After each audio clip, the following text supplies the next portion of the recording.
भारत भूमि का भूगोल। अक्षांश व देशांतर रेखाएं। ग्लोब हमारी पृथ्वी की आकृति का छोटा प्रतिरूप है। यह एक रंगीन गेंद की भांति होता है। पृथ्वी के अध्ययन की दृष्टि से ग्लोब का बहुत महत्व है। इसकी सहायता से हम पृथ्वी की आकृति, सागरों, महासागरों, द्वीपों और देशों की आकृति और स्थिति आदि का अध्ययन करते हैं। पृथ्वी की भांति ग्लोब भी अपनी धुरी पर घूमता है। इसे घुमाकर हम किसी स्थान विशेष की जानकारी प्राप्त कर सकते हैं। भूमध्य रेखा। ग्लोब पर ऊपर, नीचे, दाएं, बाएं अनेक रेखाएं बनी होती हैं। ये सभी काल्पनिक रेखाएं हैं। एक रेखा पृथ्वी के मध्य से गुजरती है, एक भूमध्य रेखा है। प्रत्येक ध्रुव से इसकी दूरी एक समान है। भौगोलिक दृष्टि से इस रेखा का बहुत महत्व है। अक्षांश रेखाएं। भूमध्य रेखा के उत्तरी और दक्षिणी गोलार्ध पर समान दूरी पर अनेक रेखाएं बनी होती हैं। वे एक दूसरे से नहीं मिलती, वरन एक दूसरे के समानांतर रहती हैं। इन्हें अक्षांश रेखाएं अथवा समानांतर रेखाएं कहते हैं। इन्हें डिग्री में लिखा जाता है। भूमध्य रेखा 0 डिग्री दर्शाती है। भूमध्य रेखा के उत्तर तथा दक्षिण देशों में अक्षांश रेखाएं हैं। उत्तर दिशा में स्थित अक्षांश को N तथा दक्षिण दिशा में स्थित अक्षांश को S में प्रकट करते हैं। जैसे जैसे हम भूमध्य रेखा से उत्तर या दक्षिण दिशा की ओर बढ़ते हैं, वैसे वैसे इन रेखाओं की लंबाई कम होती जाती है। दोनों ध्रुवों पर पहुंचकर रेखाओं की लंबाई घटकर मात्र एक बिंदु रह जाती है। उत्तरी ध्रुव पर अक्षांश रेखा 90 डिग्री N है। दक्षिणी ध्रुव पर यह 90 डिग्री S है। कुछ अक्षांशों को विशेष नामों से जाना जाता है। भूमध्य रेखा के 23 डिग्री दशमलव 23.5 डिग्री उत्तर में स्थित रेखा को कर्क रेखा तथा भूमध्य रेखा के 23.30 डिग्री मतलब 23/2 डिग्री दक्षिण में स्थित रेखा को मकर रेखा कहा जाता है।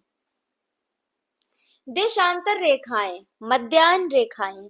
अक्षांश रेखाओं के समान ऐसी रेखाएं भी होती हैं जो उत्तरी ध्रुव से दक्षिणी ध्रुव की ओर जाती हैं। ये रेखाएं दोनों ध्रुवों पर मिलती हैं। ये रेखाएं समान लंबाई की होती हैं, परंतु समान नहीं होती हैं। इन्हें देशांतर रेखाएं अथवा मध्याह्न रेखाएं कहते हैं। इस रेखा पर स्थित स्थानों पर जब सूर्य की किरणें सीधी पड़ती हैं, तो वहां मध्याह्न होता है। ये रेखाएं मुख्य रूप से विभिन्न स्थानों पर समय के निर्धारण के लिए बनाई गई हैं। मुख्य मध्याह्न रेखा लंदन के उपनगर ग्रीनविच से होकर निकलती है। इसी के आधार पर सभी देशों का समय निर्धारित होता है। इन रेखाओं को भी डिग्री में ही लिखा जाता है। पृथ्वी का धरातल 360 डिग्री में विभक्त है। इस अनुसार इन रेखाओं की संख्या भी 360 डिग्री है। लंदन के निकट ग्रीनविच नामक एक छोटे से स्थान से गुजरने वाली देशांतर रेखा को 0 डिग्री देशांतर रेखा मान लिया गया है। कुल 360 देशांतर रेखाओं में से 180 देशांतर रेखाएं इसके पूर्व में तथा शेष 180 देशांतर रेखाएं इसके पश्चिम में हैं। पूर्व में स्थित देशांतर रेखाओं को पूर्वी देशांतर रेखाएं तथा पश्चिम में स्थित देशांतर रेखाओं को पश्चिमी देशांतर रेखाएं कहा जाता है। रेखाओं का महत्व। आप ग्लोब पर बनी काल्पनिक रेखाओं, अक्षांश रेखाओं और देशांतर रेखाओं के बारे में अच्छी तरह समझ चुके होंगे। ये रेखाएं आपस में एक दूसरे को समकोण पर काटती हैं। यह कटान मिलकर जाल बनाते हैं। इससे हमें मानचित्र पर किसी स्थान की स्थिति ज्ञात करने में सहायता मिलती है।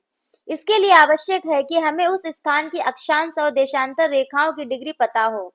जैसे दिल्ली उत्तर में 28.6 डिग्री और पूर्व में 77.2 डिग्री पर स्थित है।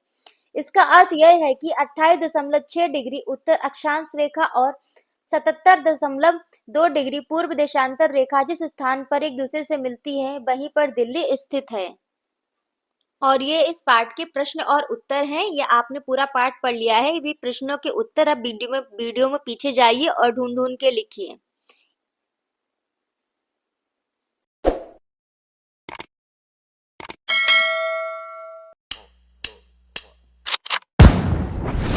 Call me a